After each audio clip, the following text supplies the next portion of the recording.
Hi there, KT here with another drop for the Lantern, a mindfulness practice here at A Growing Knowing on my YouTube channel.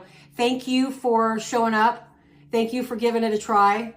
This episode, we're going to focus on Know Your Worth.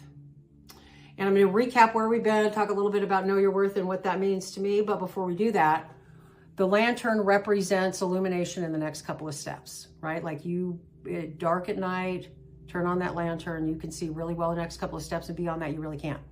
I think if you can start to liken your journey into self to that will help. You really only need to concern yourself with what's right in front of you. Just do that which requires doing what's right in front of you, and allow the magic around you to figure out what those next steps are. You know, one step begets another step, and next thing you know, you're well into a journey. And so what are the 5 steps? Well, they are gratitude. Start your day with gratitude. And I like to do, in the morning, I started to meditate in the morning too, so I'm going to do a twofer. First one's gratitude, start your day with gratitude. Second one is meditation. I'm doing both before I get out of bed. That way they're done. I feel better. I've got a good sense of self. I've got some nice peace stepping into the day. I've kind of accounted for some stuff. And then I'm real grateful for how my life is developing, who I'm becoming, the wisdom that I'm, gaining, and really the magic of the uncertainty of life as it unfolds before me. And we don't know what's going to happen today, but we're ready. And we know that something's going to happen today because that's how it works. And so I've started meditating before I get out of bed, which I really like. Then journaling is another good way to kind of chum the waters. Where's the gunk? You start writing, you're going to figure out where the gunk is. You start paying attention to triggers, you'll figure out where the gunk is. And then it kind of starts to take its own shape from there. And so we journal to kind of do that. Plus it helps release some stuff. We get better and better at journaling, not thinking we're going to win the Pulitzer. We're just writing how we feel, right? A letter we never intend to send is a good way to do it. Then we move around outside, and we've got real nice weather, so I'm going to be doing some of that and taking advantage of all of nature's benefits. There are a multitude of benefits.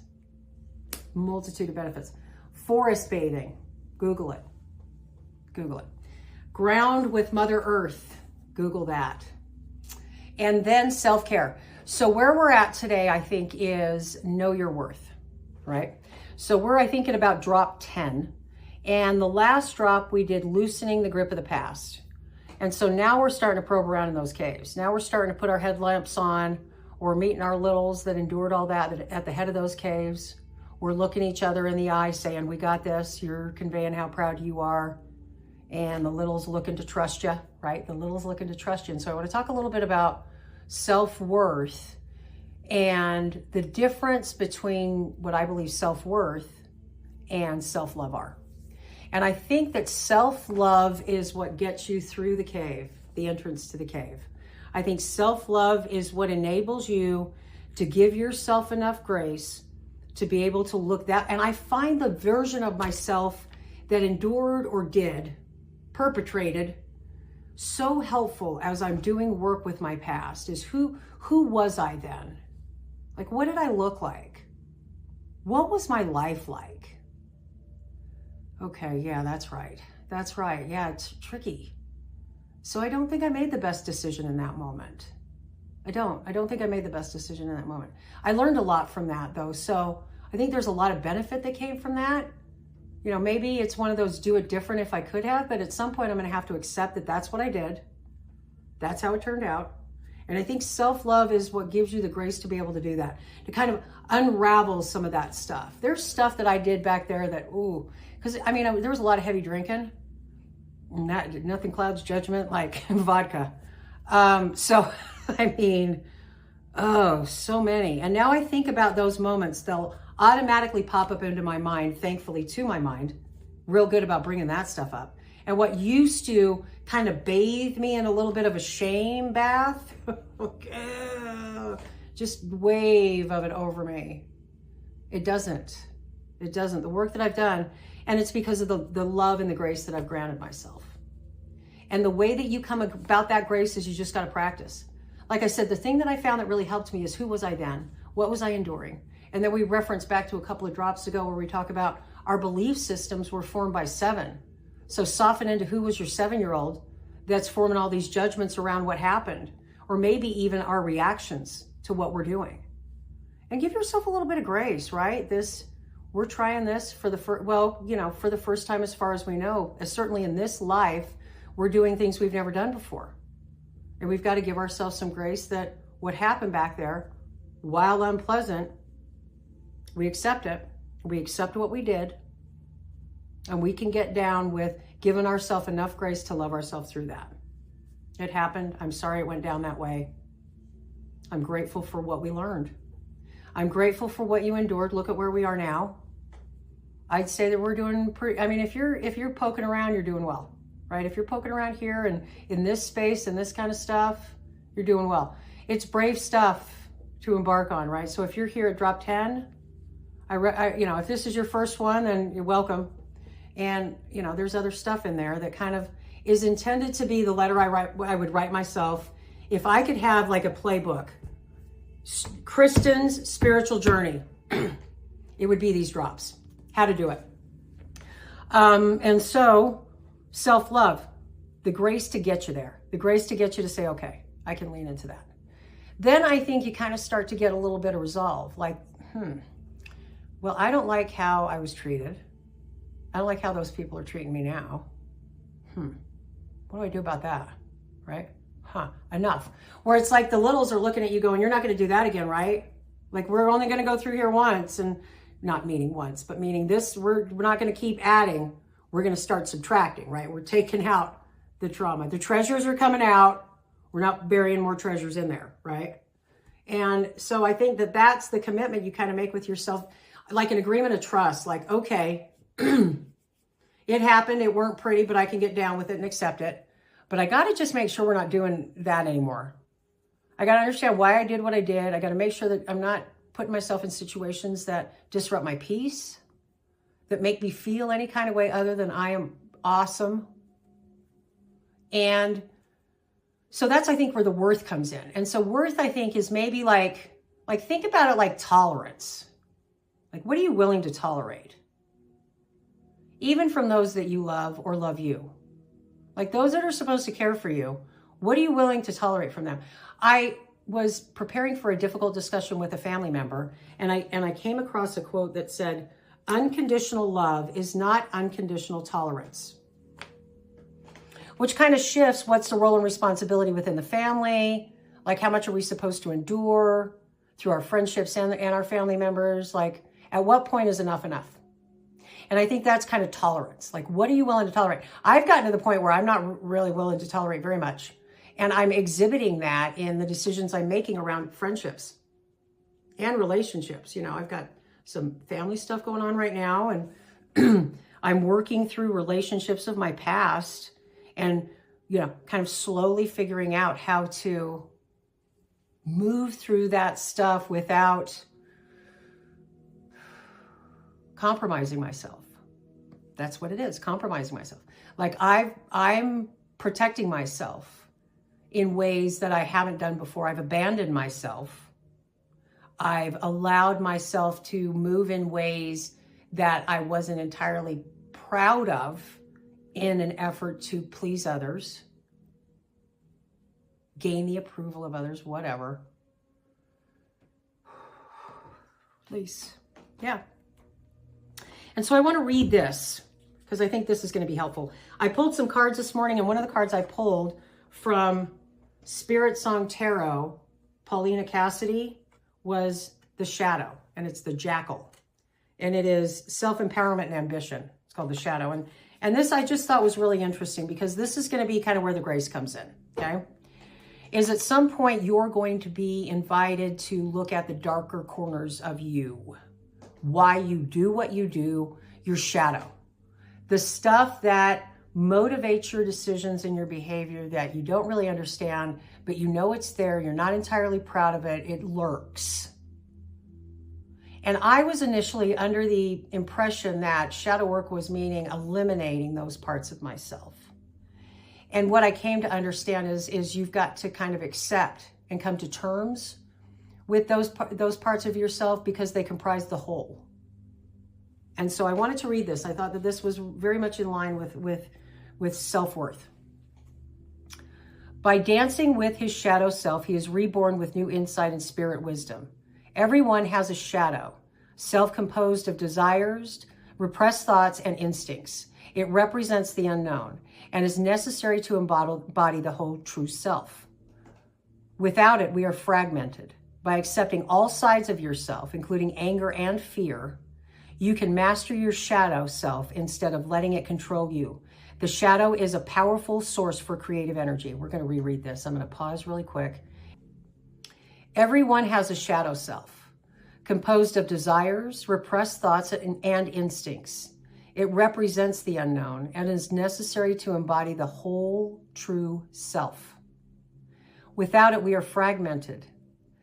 By accepting all sides of yourself, including anger and fear, you can master your shadow self instead of letting it control you. The shadow self is a powerful source for creative energy. If it is repressed, the inner fire is extinguished and blockages occur. Right? Like shadow will get in, yeah, you'll find there's a lot of stickiness around your shadow work. Like it's, like you're 1 foot in each, guarantee it's gum on your shoe from shadow stuff in the other. Let's see. If repressed, it is, okay, as a hunter of opportunity, self-empowerment is born from action combined with expression. I like that a lot. Self-empowerment, the grit, the resolve, the grace, the acceptance, is born from action combined with expression. So release yourself from creative restrictions. So I thought that would be a fitting way to kind of sum up. Self-love is the grace that allows you to accept what happened and your role in it. Then you arrive at a point where you want to establish trust with yourself and demonstrate that you have the capabilities to move through experiences without reverting to, kind of old ways. And that you have decided that you're going to be more discerning on what kind of comes in, how it affects you, who you spend time with, what environment you put yourself in, what disrupts your peace. You're going to start to kind of take some notice of, and you'll start to make some decisions. Again, I'm making decisions with friendships that are, overcorrecting might be the word. But I am so resolved to not put myself in those situations again and allow those types of things to repeat themselves that I'm fierce and I'm not fucking around. It's fuck around and find out. And sorry, I didn't tell you. I didn't know. But it turns out that's where we are. And many of those are just falling off, thankfully, in ways that I wouldn't have been able to comprehend. Now, there hasn't been pain along that journey of these friendships falling off. These are old friendships, 15 years plus. But I'm moving in a way now where I am very confident that I'll be able to handle myself, and that if I'm not feeling it, I'm out. And I'll figure out how to manage it. And that I won't be asked to manage anything I'm not ready for. And that if I need, if always available to me is just really a bevy of resources. If I just kind of call out, help me move through this, show me what I need to see, make it easy, make it obvious, then it tends to be, if I focus on what's right in front of me, make decisions about how I want to protect myself and move in those environments moving forward, whether it's with that crew or not, or it's at that place or not. Just be discerning on how you spend your time. I think that's where the self-worth comes in. Tolerance and boundaries. Self-worth is really got a lot of what am I willing to tolerate and what do I do about it? And what you do about it are the boundaries. And you'll be shown, you'll know what to do. You look within, you get quiet and still through your meditation and your journal. If you're having problematic relationships, journal about it. And you'll understand, you'll know what to do and how to take action. So once you start really on this journey of self-worth, you feel very empowered. It's neat. It's neat to know that you can take care of yourself. And oftentimes you'll be standing on your own in these moments, and that's good too, because then you know that in these moments you can stand alone. And once you know that in those moments you can stand alone and make good decisions and give yourself the space and the grace to kind of move through whatever it is to arrive at what the best possible outcome could be. You know, and couple that with one of these phrases that I've really I'd heard it on the Instagrams, and I'll find the woman's name and reference it in the caption. But she says something that caused me to kind of truncate it to my own. And it's this, and if you've heard the other, you'll know which one I'm talking about. I'm not speaking in code. But it's like kind of looking at the things that are coming into your existence, the things that are presenting themselves to you are custom made for what you need. So look at them with discernment. Why is this here? Ooh, why do I feel that way? What could that be attributed to? What little is that? What cave could that be? Like start digging around and exploring and allowing these moments to come in and then approaching them with kind of that, amor fati, embrace your fate kind of thing. So the saying that I've truncated is, whatever this is, it's for the best. Only good will come. From this, only good will come. I am safe. All is well. And to be able to say that kind of to myself, whatever this is, it's for the best. From this, only good will come. All is well and I am safe. Kind of helps me understand a little bit more that I have the power to kind of bring myself to center and slow things down a little bit and kind of change my perspective. And then those moments that are custom made that come in, the Stoics saying, amor fati, step into your fate, embrace your fate, knowing that only good will come. What? Now, it's not oftentimes pretty. And that only good will come is after you grind it out for a minute, doing unpleasant stuff, thinking unpleasant thoughts, having unpleasant conversations, moving through unpleasant things that happen back there, all of it. But only good will come kind of gives you reason to believe, fortifies you. And then as you move through it and you learn those lessons, and then it becomes kind of part of your playbook moving forward on navigating life now with this fresh perspective included, it bolsters you. You feel stronger and more capable. I am now, right here where I'm at now, is in fact next steps. Let's just do that. Lantern, next steps. I think this is time to bring it to a close. So, other one. Okay. She needs some love too.